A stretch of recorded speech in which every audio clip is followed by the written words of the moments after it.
भाई आठवते का तुला? एका माणसानं तुझ्याशी गद्दारी केली होती, त्या माणसाच्या घरात घुसून त्याला एवढा बेदम मार. तुम्ही असं सुद्धा कोणीतरी असेलच ना ज्याला तुम्ही माफ केलं असेल. भाई कधीच कुणाला माफ करायचा नाही. एखाद्याची चूक झाली त्याला तिथल्या तिथं शिक्षा द्यायचा. त्याला माफी माहितीच नाही. जो चुकला तो जेवाला हुकला असा नियम होता माझ्या भाईचा. काय कला? हो हो हो हो ना? हो. भाई बोल. भाई तुला आठवतं का? बोल. एखादा माणूस जेव्हा तुझ्या समोर उभा राहायचा, तुझा नुसता आवाज जरी आला ना तरी असा थर थर थर थर कापायचा. पण बाबा, तुम्ही आयुष्यात कधीतरी कोणाशी तरी प्रेमाने बोललाच असाल ना? कुणाला तरी प्रेमाने हाक मारली असेल. एखाद्या जवळच्या मित्राला घट्ट मिठी मारली असेल. या धंद्यामध्ये कोणी कोणाचा मित्र नाही.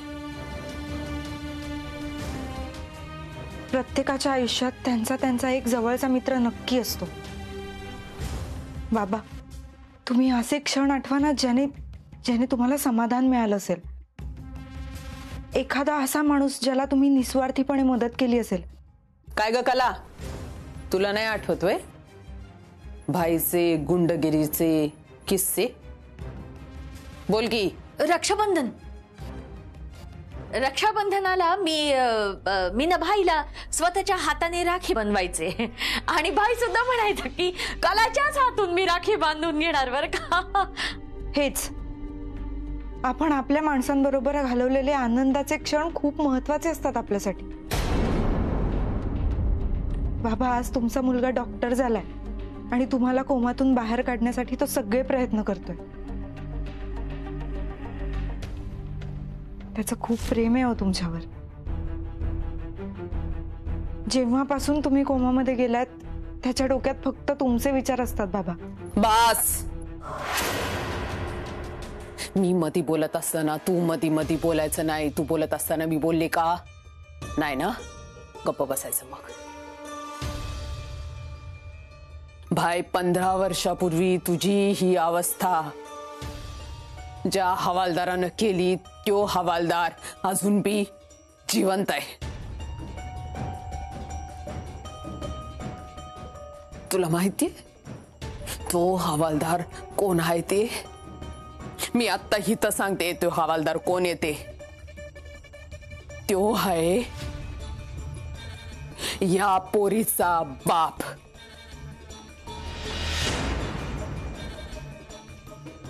हिच्या बापानं तुझी ही अवस्था केली. हिच्या बापानं आपल्या पूर्ण घराला हितपर्यंत आणून ठेवलं. पण भाई आता उठ. एकदा का तू उठला ना आपण दोघं मिळून हिच्या बापा बरोबरचा बदला घ्यायचा.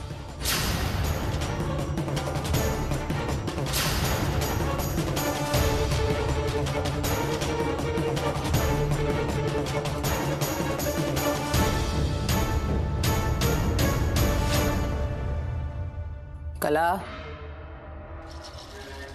नाही जरा फोन करून येती. तोपर्यंत हित नीट लक्ष ठेवायचं. हा, भाई मधी जरा जरी हालचाल झाली तरी आधी मला कळलं पाहिजे. कळलं का? हो हो हो, मला कळलं पाहिजे.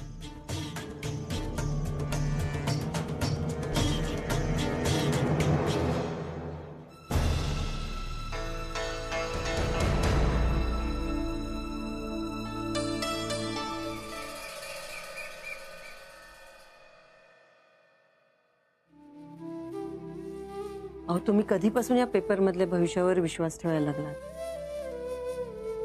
तुम्हीच तर म्हणत होतात ना हे सगळं खोटं असतं आणि आता तुम्हीच टेन्शन घेतलं.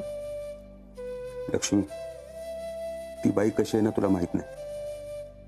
त्या घरातल्या लोकांना तू ओळखत नाहीस. ती बाई ना गुन्हेगार आहे, गुन्हेगार. तिने आतापर्यंत एवढे गुन्हे केलेत ना, एक पुरावा पण आम्हाला मिळाला नाही अजून. आणि कुणी साक्ष द्यायला आलं ना तर ती गप्प करते. आपली माऊ तिथे कशी राहत असेल? तेच ना, मी बाहेर असतो ना म्हणून सगळं मला माहित आहे. माऊच्या डोळ्यासमोर किती गुन्हे घडत असतील.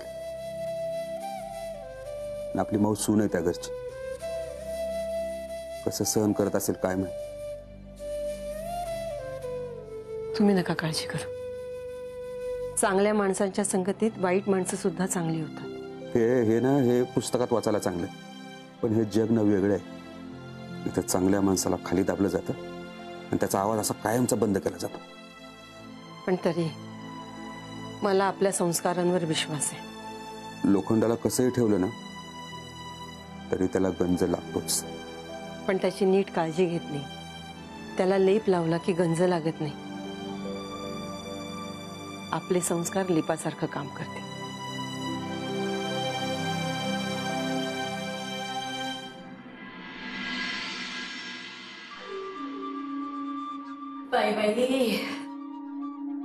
नाही म्हणजे चांगला 1-1.5 तास होऊन गेला. हा, आपल्या सगळ्यांना असं त्या रूमच्या बाहेर काढून भाईच्या रूम मध्ये कस्तुरी करते तरी काय जादू. हा, मला तरी वाटतं ना तिला ते बंगाली बाबा सारखं आहे ना चेटूक बिटूक येत असणार आहे. आता मी कशाला उगत तिच्या माग जाईल काही करायचं नसताना आणि फुकटचा त्या हवालदाराचा मार खाईल. तिला आहे ना नक्की जादू येत असणार आहे. म्हणजे आतापर्यंत तू जेवढ्या मुलींचा मार खाल्लास तर सगळ्यांना जादू येत होती काय? हो बाबा, उगत काही काय बोलतो, ग बसन जरा. आता मला जे वाटलं ते मी सांगितलं. गप्पा बसाओ. पत्री पडलं पवित्र झालं. नाही पण मला काय वाटतं माहिती का कमू, विश्वास म्हणतो तर तथ्य आहे बरं का कमू. नाही म्हणजे मला पण असं वाटायला लागलंय ही कस्तुरी आहे ना काहीतरी जादूच करते बाई.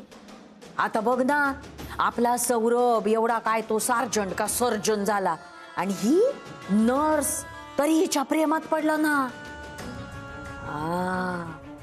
खरे बाई, ही कस्तुरी ना काहीतरी चेटूकच करते बरं का. आणि ते चेटूक आता आपल्या भाईवर पण करायला लागली नको. जिवंत हाय मी अजून, जिवंत हाय मी. असं काय बी होऊ द्यायची नाही.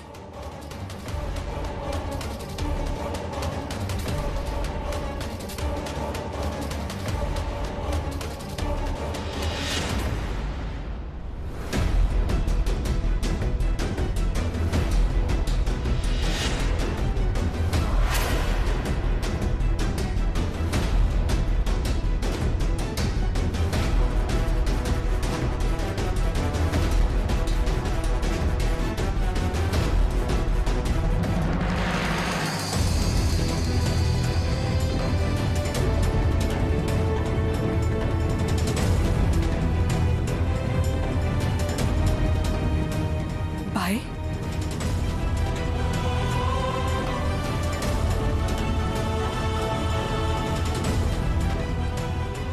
हे काय केलं भाईला?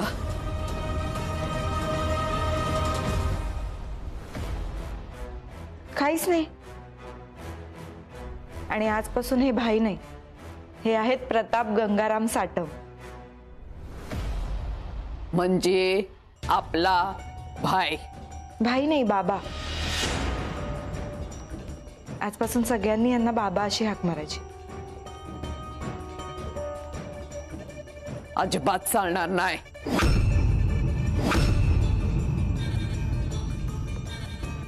अजिबात चालणार नाही.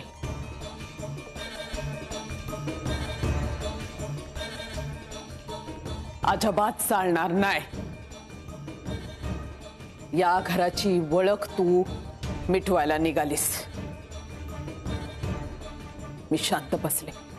पराज, आज सौताच्या सासऱ्याची ओळख पुसून टाकायला निघालीस.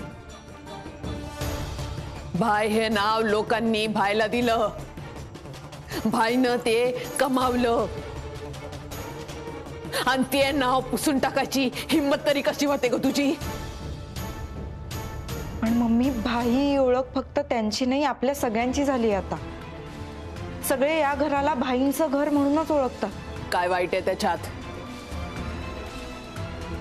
पण मम्मी, घराची ओळख बदलायची असेल तर घरातल्या माणसांना पण जरा बदलावं लागेलच ना. आणि जगासाठी ते भाई आहेत, पण या घरासाठी ते बाबा आहेत. आपल्या घरात तेच मोठे आहेत, कुटुंब प्रमुख आहेत, म्हणून आपण त्यांना सगळे बाबा म्हणूयात ना. आणि मम्मी, भाई या नावातच दहशत आहे. मग असं नाव का वापरायचं? मला मान्य नाही. मी अजिबात हे खपून घेणार नाही, त्यामुळे हे नाव बदललं जाणार नाही. अगं पण कोणालाच प्रॉब्लेम नसेल तर काय हरकत आहे? मला आहे ना. अगं आणखी तो उभा असलेल्या प्रत्येकाला प्रॉब्लेम आहे.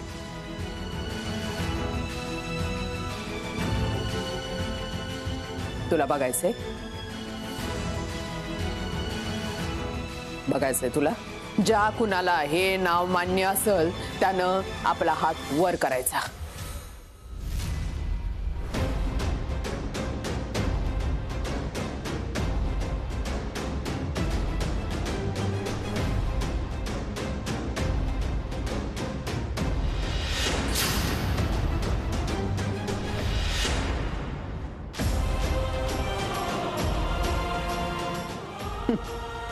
वाटलंच होतं.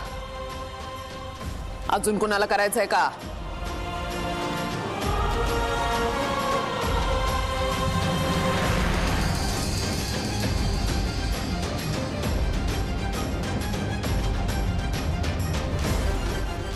कळलं? नाही बघितलं का? त्यामुळं माझ्या भाईला सगळे भाई म्हणूनच बोलतील. मम्मी, मी तरी आजपासून त्यांना बाबाच म्हणणार आहे. ज्यांना म्हणायचं नसेल ते भाई म्हणू शकतात.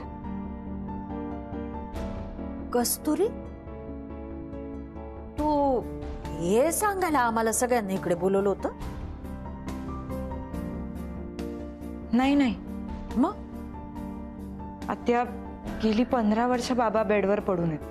इतर सगळ्यांपासून अलिप्त राहून बेडवर पडून त्यांना जेवढं ऐकू येतं तेवढं ते ऐकतात. पण आजपासून असं नाही होणार. कोमामध्ये गेलेल्या माणसाला बाहेर काढायला सगळ्यात महत्वाचं आणि इफेक्टिव्ह औषध म्हणजे आपल्या माणसांचा सहवास. त्यांच्याबरोबर बसणं, एकत्र वेळ घालवणं, गप्पा मारणं. आणि गेले काही दिवस हे शक्य नव्हतं, पण आपण आजपासून हे करूयात ना. आता बाबांनी डोळे उघडले, सो आपल्याला जसं जमेल, जसं शक्य होईल तसं आपण त्यांना बाहेर आणूया. त्यांच्या सोबत बसूया, त्यांच्याशी गप्पा मारूया, त्यांच्या भूतकाळातल्या चांगल्या आठवणी त्यांना सांगूया. त्यांचं मन कसं आनंदी राहील ना याचा विचार करूया. आणि याची सुरुवात आपण आजपासूनच करायला काही हरकत नाही. काय येडीबिडी झाली का काय? येडीबिडी झाली का काय तुझी बायको? भाईला आरामाची गरज असताना असं बाहेर कसं काय काढू शकते ती? काय झालं तर जबाबदारी कुणाची? पण इतकी वर्ष ते आरामच करत होते ना, कोमात होते. आत्ता त्यांनी डोळे उघडले. मग कोण सांगणार आधी? मी सांगणार.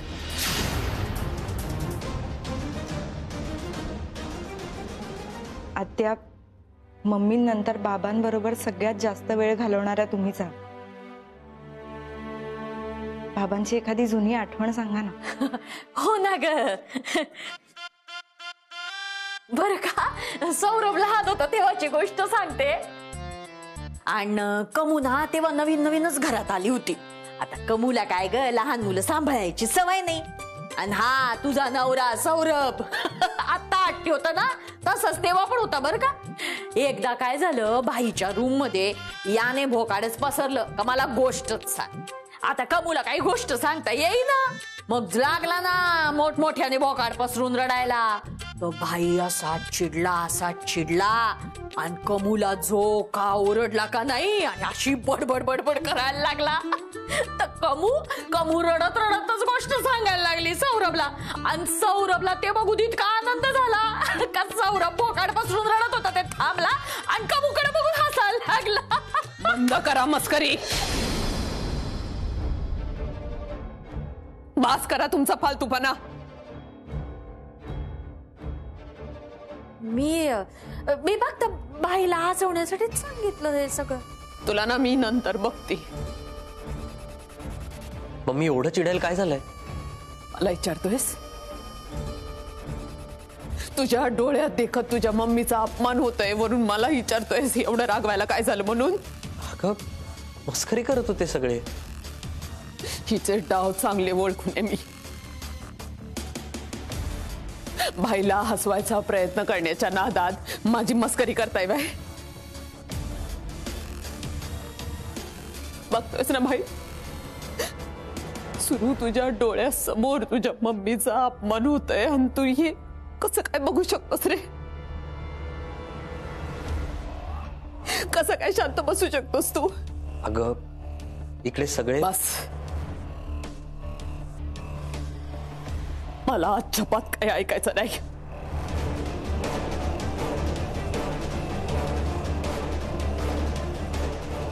सौरभ थांब. आता नको जाऊ, जरा शांत होऊ दे तिला. मजा आत्या तिला दुखवायचा कोणाचाही हेतू नव्हता. सौरभ, मला असं वाटतंय त्यांचा गैरसमज झालाय. तू जा ना, बोल त्यांच्याशी. बघतो.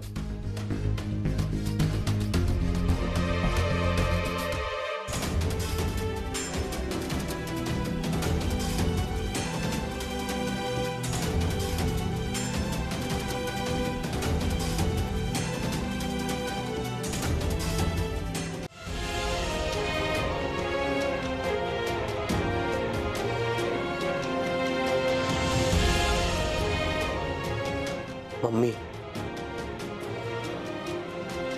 कशाला आला इथं? अगं आम्ही तुझ्यावर हसत नव्हतो. तुझा काहीतरी गैरसमज झालाय. गैरसमज झाला होता, पण आता डोळं उघडलं माझं.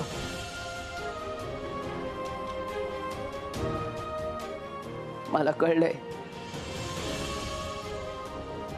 फक्त माझा भाई माझ्या साथीला आहे.